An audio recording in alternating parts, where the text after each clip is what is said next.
સમાચાર અમદાવાદ ગ્રામ્યના વિરમગામના નળકાંઠા વિસ્તારમાં વર્ષો જૂનો થુલેટા ચેકડેમ તૂટતાની સાથે 14 થી વધુ ગામોમાં ભારે તારાજી સર્જાઈ। 5 દિવસ પહેલા પડેલા 18 ઇંચથી પણ વધુ વરસાદને કારણે ખેતરોમાં ઢીચણસમાં પાણી ભરાઈ ગયા અને જળબંબાકારની પરિસ્થિતિ સર્જાઈ।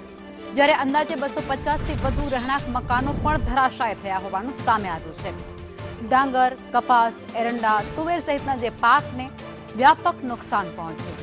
ખેડૂતો તાત્કાલિક સર્વે કરી અને વળતર ચૂકવવામાં આવે તેવી માંગ ઉઠાવી રહ્યા છે।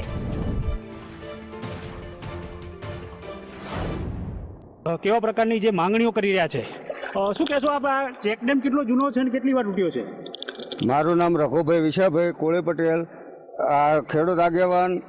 આ ડેમ જે છે તે 1957માં બનેલો છે અને આ પહેલી વાર અમારી સાંભરણમાં તૂટ્યો છે। અને આ તૂટતા ઉપરવાસનું જે પાણી આવ્યું આપણે એ ઉપરવાસના પાણી આ જે ધક્કો માર્યો અને ડેમ તૂટ્યો એમાં હજારો એકર તમે કીધી, પણ હજારો એકર નહીં, હું તો એમ કહું 5000 એકર જેટલી જમીનનું નુકસાન છે।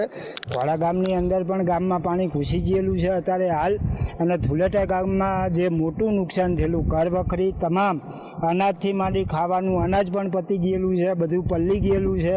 કોઈ પણ પાડોશમાંથી લાવી ગામના સેવા કરી રહ્યા છે અત્યારે અને ખવડાવે પીવડાવે છે। એટલે સરકારશ્રીને હું તાત્કાલિક વિનંતી કરું છું કે આમના ઘર બેઠા થાય, તાત્કાલિક સહાય આપી અને તાત્કાલિક એમને બેઠા કરવામાં આવે।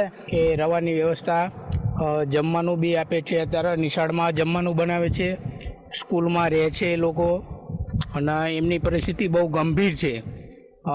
જાનવર બી અત્યારે પાણીમાં જ બાંધેલા છે, તેમાં અત્યારે એમને બી ઘાસચારો નાખી શકતા નથી। પિયુષ ગજ્જર, સંદેશ।